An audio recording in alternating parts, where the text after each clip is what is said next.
સુંદરકાંડ સુંદરકાંડ નામકરણ અથવા સુંદરકાંડ શીર્ષક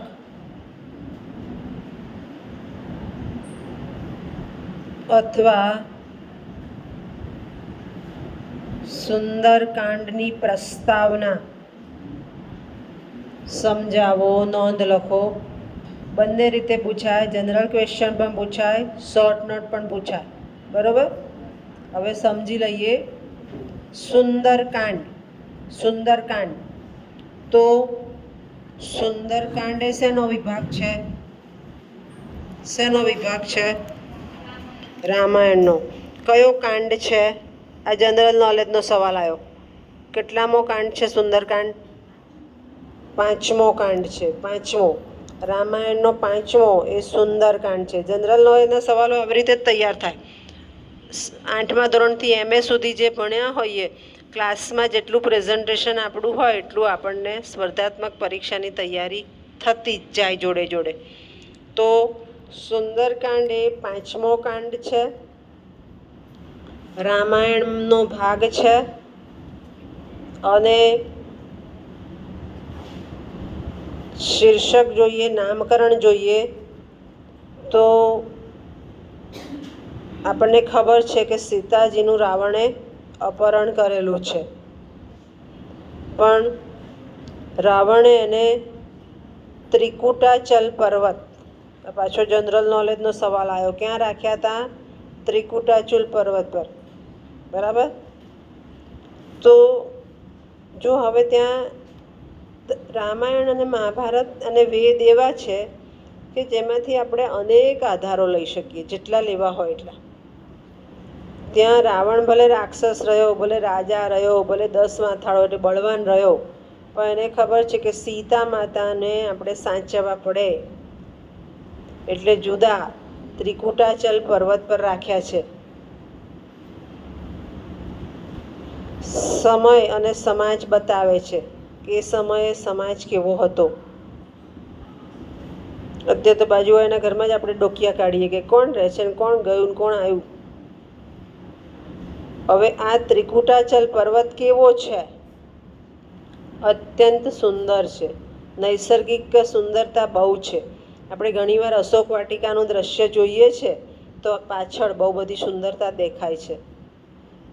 બીજું, સીતા માતા હનુમાનજીને બોલે છે, એ આવે છે એટલે મૂળ તો વાનર પ્રજા ને તોડવા માંડે છે બધું, એટલે સીતા માતા એને કહે છે કે તું તોડ નહીં, આ બધું સારું છે, રહેવા દે. અત્યંત સુંદર જગ્યાએ એમને રાખ્યા છે. હવે ત્યાં બીજું કેરેક્ટરિસ્ટિક્સ જોવા મળશે પાત્ર કે રાક્ષસીઓ છે. આમ તો રાક્ષસી કેવી હોય? કોઈને ઊભા ના રહેવા દે. પણ હનુમાનજી આવ્યા છે, સીતા પાસે આવ્યા છે, એટલે હનુમાનમાં સેવકના ગુણો જોવા મળે છે કે સેવક છે અને એ પોતે સીતા માતા સમક્ષ પ્રણામ કરીને ઊભા રહે છે. સીતા માતા પણ રામ તરફથી માણસ આવ્યો છે એટલે એને ત્યાં ઊભો રાખે છે અને સાંભળે છે. આ બધું રાક્ષસીઓ જુએ છે, કારણ કે સાચવવા માટે રાખ્યા છે સીતા માતાને. એ બોલતી નથી, બંનેને વાતચીત કરવા દે છે. એટલે એમ કે ખરાબ દુર્જન માણસ છે તો પણ જાણે છે કે બહારથી આવેલો માણસ કંઈક સંદેશો આપે છે તો એને આપવા દેવો જોઈએ, બંને વચ્ચે વાતચીત થવા દેવી જોઈએ. એટલે ત્યાં 3 પાત્રના ગુણો જોવા મળે છે કે સીતા માતા પણ સંદેશો લઈને આવ્યા છે એટલે એને રામની પાવન પગની સ્પર્શ જાણે થતો હોય એવો અનુભવ થાય છે. શ્લોકમાં આવે જ છે કે એમને એવો અનુભવ થાય છે, એમને પાવન સ્પર્શ થયો. હનુમાનજી છે તો આપણને ખબર જ છે કે ઉત્તમ સેવકના લક્ષણ છે અને રાક્ષસીઓ ભલે દુર્જન ગણાતી પણ બંને વચ્ચેના સંવાદ થવા દે છે. ત્યાર પછી આખી ઘટના ક્યાં થાય છે? લંકામાં, જે અત્યારે સિલોન શ્રીલંકા તરીકે ઓળખાય છે. મેચ જોતા એને ખબર છે શ્રીલંકા ઇઝ લંકા. સુનિતા વિલિયમ્સે ને નાસા ઉપરથી આપણને બહુ વખત પહેલાં ફોટો પણ આપ્યો હતો કે રામ સેતુ હજી પણ દરિયામાં નીચે છે. તો આ રામ સેતુ શું વળી પાછું આવ્યું? તો FYમાં આપણે રામ સેતુ વિશે સાંભળ્યું હતું, જનરલ નોલેજ. જો હવે તમારા TYમાં જરૂર પડશે ત્યાં. રામ સેતુ સાંભળ્યું હતું ને? કેટલાક હતા ને હાજર? જે હાજર હતા એને ખબર છે. એ રામ સેતુ હાલ પણ નીચે અસ્તિત્વ ધરાવે છે. નાસાએ ફોટો પણ મૂક્યો હતો કે નીચે છે. હાલ પણ આપણે ધનુષ્ય કોટી કે કોડી બંને કહેવાય ત્યાં સુધી ભારતીય રેલવે જાય છે. સમુદ્રની વચ્ચે છે રેલ, અને એની સામે શ્રીલંકા છે. બહુ દૂર નથી. જેવી રીતે પાકિસ્તાન દેખાય એવી રીતે શ્રીલંકા પણ દેખાય છે સામેથી, ધનુષ્ય કોટી જાવ તો. એટલે નજીકનો જ પ્રદેશ ગણી શકાય. તો ત્યાં જાવું કઈ રીતે? તો આપણને ખબર છે કે એ સમયે વાનરોએ રામ નામે પથ્થરો તાર્યા હતા. હવે આપણે એ સમય પ્રમાણે સમજી લઈએ કે રામનું નામ હતું, આપણે બોલીએ છીએ કે રામ રાજ્ય પ્રજા સુખી. સત્ય માટે એ બધું કર્યું એમણે. આખી જિંદગી 14 વર્ષ વનવાસે ગયા. પણ હવે આ સમયમાં એ રામ સેતુ શું કહે છે? તો લગભગ 5-7 વર્ષ પહેલાં સુનામી આવેલી. સુનામી એટલે શું? આ જનરલ નોલેજનો સવાલ આવ્યો પાછો. સુનામી એટલે લગભગ 5-7 વર્ષ થયા, એટલે તમે તો હતા 10 વર્ષ થયા હશે, પણ તમને તો 18 થયા ને, એટલે તમે હતા ખરા. સુનામી એટલે શું? હે? પૂર નહીં. સુનામી એટલે દરિયામાં આવતો ધરતીકંપ. ધરતીકંપ થાય ખરો, પણ એનું એપિસેન્ટર દરિયામાં હોય. દરિયામાં હોય એટલે શું થાય? એક તો દરિયાના મોજા ઉછળે છે, અને ધરતીકંપ થાય એટલે ડબલ ઉછળે. એવું કહેવાય છે કે એ સમયે લોકો 2 માળના ધાબે જતા રહ્યા હતા, તોય એ મોજાની અસર થઈ. એટલા બધા ઉછળ્યા હતા, ધરતીકંપ થયો એટલે નીચે હતા એ તો ગયા જ. પણ એ સમયે શું થયું? તો જે રામ સેતુ નીચે છે એના પથ્થરો બહાર તણાઈ આવ્યા. હવે આજનો સમય ત્યાં મૂલવશું આપણે. તો એ સમયે રિસર્ચ થયું, વૈજ્ઞાનિકોએ રિસર્ચ કર્યું, એ પથ્થરો બહાર આવ્યા. એટલે એ પથ્થરો ઘનતા વિનાના છે. ઘનતા નથી, તરે એવા જ છે. ઘન પદાર્થ એટલે ખબર પડી ને, ડૂબી જાય. અને ઘનતા આપણે વિજ્ઞાનમાં ભણતા હતા, બરફ 3 સ્વરૂપ ધરાવે છે, ઘન, પ્રવાહી, વાયુ ભણતા હતા ને, એ જ.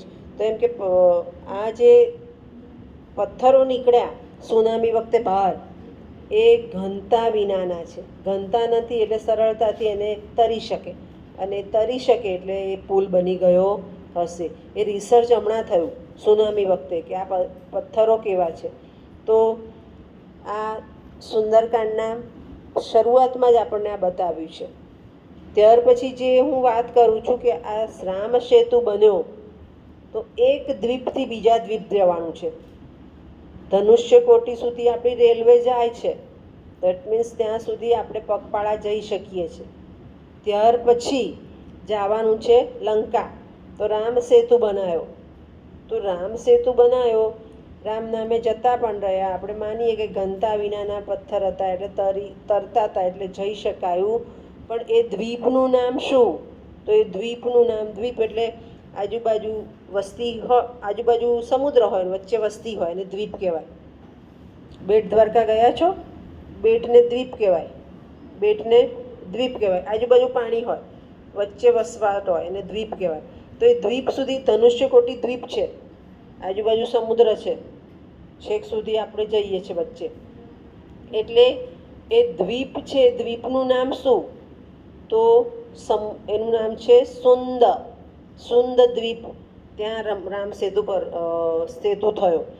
એટલે એમ કે પછી આપણે બોલવામાં ઘણીવાર અપભ્રંશ થાય, શબ્દ વધારી દઈએ, શબ્દ ઘટાડી દઈએ, એ પણ થાય. એટલે ત્યાં કદાચ એવું બને કે સુંદર એવો શબ્દ કરી નાખ્યો હશે કે સુંદર દ્વીપ, એટલે પણ સુંદરકાંડ નામ કહેવાય. એટલે આ દ્રષ્ટિએ આપણે જોઈએ તો સુંદરકાંડ પ્રસ્તાવનામાં જેની સુંદરતા બતાવે છે, દ્વીપ બતાવે છે, રામ સેતુ બતાવે છે. દરેકે દરેક પાત્રો શરૂઆતમાં જ પાત્ર કઈ રીતે કામ કરશે એ પણ આપણને બતાવી દીધું, અને એ રીતે એનું નામકરણ આપણને યોગ્ય લાગે છે.